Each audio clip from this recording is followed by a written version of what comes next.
अस्सलाम वालेकुम नाज़रीन, मैं हूं राजा आतिफ ज़ुल्फ़िकार और आप देख रहे हैं RAZ ऑफिशियल। नाज़रीन, गुज़श्ता 2 दिनों से पाकिस्तान की सियासत में बहुत गर्मा गर्मी चल रही है। आपने देखा कि पहले मियां मोहम्मद नवाज़ शरीफ की जो तकरीर थी ऑल पार्टीज़ कॉन्फ्रेंस में, उसने बहुत ज़्यादा सियासी माहौल में गर्मी पैदा की। लेकिन उसके बाद हमने देखा कि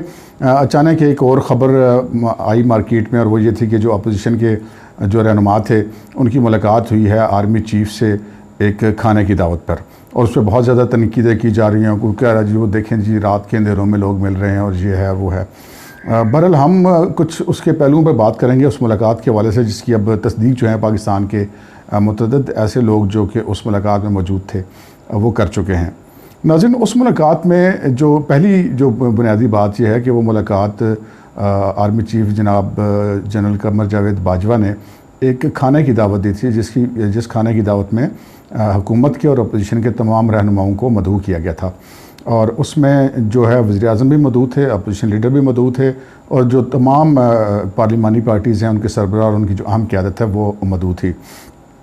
उस जो खाना था उसमें वज़ीर-ए-आज़म पाकिस्तान जनाब इमरान ख़ान साहब शरीक नहीं हुए, और उसमें जो दीगर लोग थे वो शरीक हुए। अपोजिशन लीडर शहबाज शरीफ मौजूद थे, उनकी पार्टी के जो और दीगर चंद अहम लोग थे जिनमें ख्वाजा आसिफ भी मौजूद थे, वो भी उसमें शरीक थे। उसके अलावा बिलावल भुट्टो मौजूद थी, शेरी रहमान मौजूद थे, नवीद कमर मौजूद थे, दीगर जो पार्टियों के लोग थे, जमात इस्लामी के अमीर सिराजुल हक मौजूद थे, और मौलाना फजल रहमान साहब के साहबजादे मौजूद थे। लेकिन इसमें जो इम्पॉर्टेंट बात जो कोई शायद उसको ज़्यादा डिस्कस नहीं करा कि उसमें वज़ीर-ए-आज़म तो शरीक नहीं थे, लेकिन उनकी पार्टी के लोग असद उमर समेत और जो स्पीकर कौमी असम्बली असद कैसर समेत काफ़ी सारे लोग उसमें वो भी मौजूद थे। तो लिहाजा ये मुलाकात इस हद तक तो खुफिया थी कि इसकी खबर जारी नहीं की गई। एक खाने की दावत थी, उसमें सब लोग शरीक हुए, लेकिन ये ऐसे कोई खुफिया मुलाकात नहीं थी जिस तरह की ये पोज किया जा रहा है। आर्मी चीफ ने पाकिस्तान की पार्लिमानी क़यादत को खाना दिया, उसमें कोई ऐसी हर्ज की बात नहीं है, और खाने पे दावत कबूल करके चले जाना भी कोई इसमें ऐसी हर्ज की बात नहीं है। नाज़रीन, इस सारी कहानी में जो एक इम्पॉर्टेंट बात है वो ये है कि ये ख़बर लीक कैसे हुई। ये इसको हम कह सकते हैं कि शेख रशीद लीक थी। जो लोग शरीक हुए थे उसमें तो और तो किसी ने लीक नहीं की, शेख रशीद उसमें शरीक थे अलबत्ता। उन्होंने ये ख़बर लीक की, और ये ख़बर उन्होंने काफ़ी दिनों के बाद लीक की कि जब नवाज़ शरीफ की जो एक तकरीर थी एक तवील अरसे के बाद, उसके जो असरात थे वो बहुत ज़्यादा डिस्कस किए जा रहे थे पाकिस्तान के अंदर, और उन असरात के बाद शेख रशीद ने वो लीक की। और शेख रशीद ने भी उसको बड़ा लिमिटेड और अपने मतलब की हद तक उसको लीक किया। उसमें उन्होंने सिर्फ 2-3 बातें की कि जी एक तो ये कि जी ख्वाजा आसिफ ने एक टेलीफोन कॉल की उस वक्त आर्मी चीफ को इलेक्शन के दौरान, और कहा कि इलेक्शन में रिगिंग ना की जाए, और उन्होंने कहा कि आर्मी चीफ ने जो है वो मौलाना फजल रहमान के साहबजादे को ये कहा कि जी देखें, जब आपके वालिद ने सदर का वोट लेना होता है उस वक्त तो असम्बलियाँ उनकी अहमियत होती है, और जब उनको वोट नहीं लेना होता तो उस वक्त असम्बलियों की कोई अहमियत नहीं होती, और उसकी जो हैसियत है वो मशकूक हो जाती है। लेकिन उन्हें बहुत सारी जो बातें थी वो नहीं बताई। आज हमने देखा कि जब जमात इस्लामी के अमीर मौलाना सिराजुल हक साहब से बात की गई तो उन्होंने काफ़ी सारी चीज़ें जो हैं वो कुछ बताई हैं। उन्होंने जब उनसे ये पूछा गया कि क्या उसमें और कौन कौन शरीक था, तो उन्होंने PTI के लोगों के नाम भी बताया कि जी वो भी इसमें शरीक थे, और उन्होंने कहा कि जी हमें खाने पे बुलाया गया था और हम वहाँ पर गए। और उनसे जब ये कहा गया कि इस किस्म की जो खाना है, और जब आप सब लोगों का ये इस चीज़ पे इत्फाक है कि ये गिलगित बल्तिस्तान पर गुफ्तगू के हवाले से ये एक महफ़िल मुनक़िद की गई थी, तो उसमें वज़ीर-ए-आज़म क्यों नहीं शरीक हुए, और क्या ये बात वहाँ पे की गई? तो मौलाना सिराजुल हक ने कहा कि जी ये बिल्कुल वज़ीर-ए-आज़म की कमी को महसूस किया गया, और ये बात उन्होंने कहा कि बहुत सारे रहनुमाओं ने आर्मी चीफ से की, और आर्मी चीफ ने इसका जवाब ये दिया कि जी बिल्कुल वज़ीर-ए-आज़म को ही ये तकरीब मुनक़िद करनी चाहिए थी, आना तो चाहिए था, बल्कि ये तमाम पार्लिमानी रहनुमाओं को तो बुलाना भी वज़ीर-ए-आज़म को ही चाहिए था, और लेकिन चूँकि उन्होंने नहीं बुलाया तो मैंने ये काम कर लिया। तो ये वो चीज़ें हैं जो कि शेख रशीद साहब ने नहीं बताई। तो शेख रशीद साहब की बातों पे कितना एतमाद किया जा सकता है उसका अंदाज़ा तो आप यहाँ से कर सकते हैं कि जो उन्होंने अपनी किताब में लिखी कि जी मैं कंटेनर में था और फ़लाँ फ़ैसला हुआ और फ़लाँ फ़ैसला हुआ, जबकि मखदूम जावेद हाशमी ने ये कहा कि जी जब ये फ़लाँ फ़ैसले जिनका शेख रशीद साहब ने जिक्र किया है वो हुए, तो उस वक्त तो शेख रशीद साहब मौजूद ही नहीं होते थे कंटेनर में। तो बहरहाल अब शेख रशीद की बात ज़्यादा वज़न रखती है या कि मखदूम जावेद हाशमी की बात ज़्यादा वज़न रखती है, ये फ़ैसला जनाब आप ख़ुद कर लें। अब नाज़रीन जो एक असल जो ख़बर है वो ये है कि जो नवाज़ शरीफ की तकरीर क्यों हुई, इसकी कुछ हवाले से एक हमारे सीनियर एंकर और जर्नलिस्ट हैं तलत हुसैन, उन्होंने एक स्टोरी ब्रेक की है कि जी नवाज़ शरीफ के नुमाइंदे की जो है सितंबर के इब्तिदा में आर्मी चीफ़ जनाब जनरल कमर जावेद बाजवा साहब से एक मुलाकात हुई थी और उसमें मियाँ नवाज़ शरीफ के जो नुमाइंदे थे उन्होंने 1-on-1 मुलाकात की और उसमें कुछ पैगामात उन्होंने नवाज़ शरीफ के पहुँचाए। उसमें उनका ये कहना था कि जी जो नवाज़ शरीफ के नुमाइंदे हैं उन्होंने आर्मी चीफ़ को ये आगाह किया कि अब नवाज़ शरीफ साहब ने ये पैगाम भेजा कि अब वो मज़ीद खामोशी इख्तियार नहीं कर सकते, वो भी और मरियम भी, और अब वो खुल कर अपना जो मौक़िफ़ है वो लाएँगे मैदान में और वो उसको पेश करेंगे। जिसके जवाब में जो आर्मी चीफ़ ने ये कहा कि जी वो उनकी मर्ज़ी है और वो बहरहाल ये जो निज़ाम है ये तो फ़िलहाल तो ये यूँ ही चलता रहेगा और अगले 3 साल भी ये निज़ाम यूँ ही चलेगा। तो उन्होंने कहा कि जो नवाज़ शरीफ के नुमाइंदे थे उन्होंने बकौल सैयद तलत हुसैन की उन्होंने ये कहा कि हम आपसे कोई रियायत नहीं मांग रहे, हम सिर्फ आपको इन्फॉर्म कर रहे हैं। तो जिस पर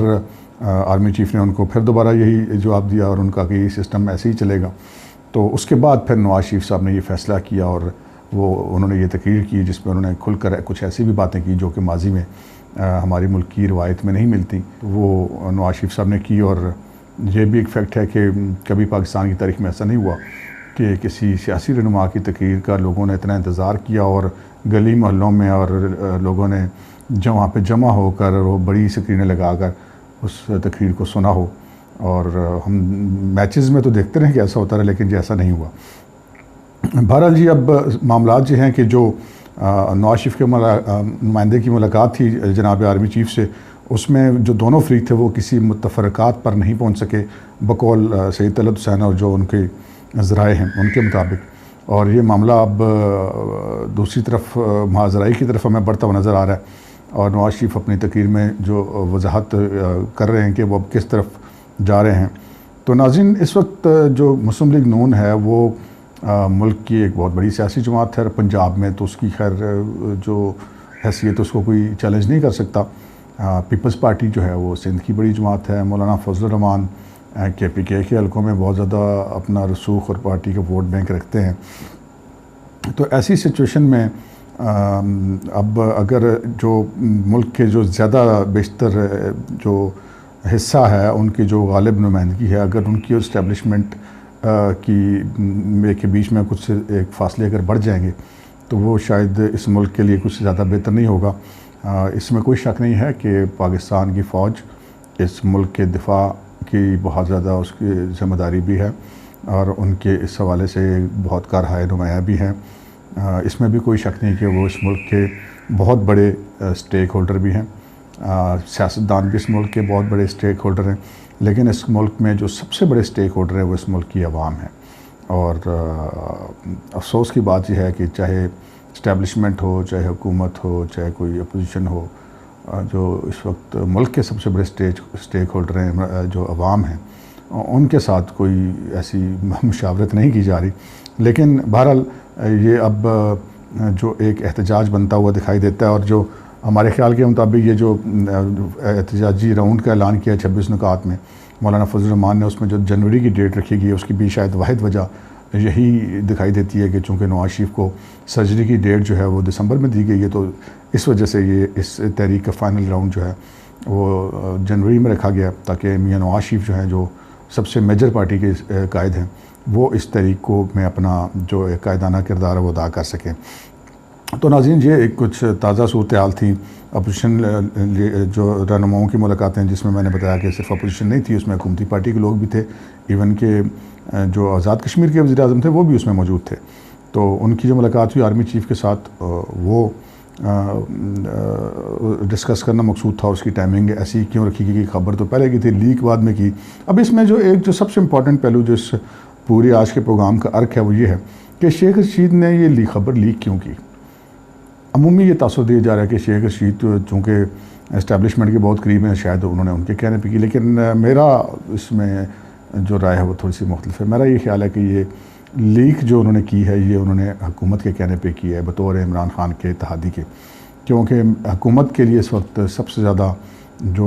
एक पंजाबी में कहते हैं ना कि जो वारा खाता है वो यही खाता है कि इस्टेब्लिशमेंट की और अपोजिशन के बीच में जितनी ज़्यादा दूरियां बढ़ेंगी उतना ज़्यादा फ़ायदा हुकूमत का होगा, क्योंकि हुकूमत को इस्टेब्लिशमेंट के सहारे की ज़रूरत थी, है और आगे भी रहेगी। तो वो उस सहारे को वो अपने बरकरार रखने के लिए और इस खलीज को पैदा करने के लिए भी मुमकिन है कि शेख रशीद साहब को ये कहा गया होगा कि वो ये ख़बर बाहर निकालें, और ताकि जो माशरे के मुख्तलिफ़ तबक़ात उनसे अपोजिशन को तनकीद का निशाना बनाया जा सके। क्योंकि शेख रशीद साहब ने भी ये नहीं बताया कि जी उसमें हुकूमती लोग भी थे, उसमें आज़ाद कश्मीर के लोग भी थे, उसमें उन्होंने सिर्फ अपोजिशन के 2-3 लोगों का जिक्र किया कि जी वो मौजूद थे और उनकी मुलाकात हुई, और ऐसा तासुर देने की कोशिश की कि शायद ये अपोजिशन वालों ने कोई खुफिया मुलाकात की, जबकि एक वो ओपन खाना था जिसमें तमाम फरीक मौजूद थे, तो उसमें खुफिया वाली बात तो थी कोई नहीं। तो आज का प्रोग्राम बस इतना ही। तो आपको प्रोग्राम अगर आज का पसंद आया तो प्लीज़ इसको लाइक और सब्सक्राइब कीजिएगा और बेल का बटन जरूर दबाइए।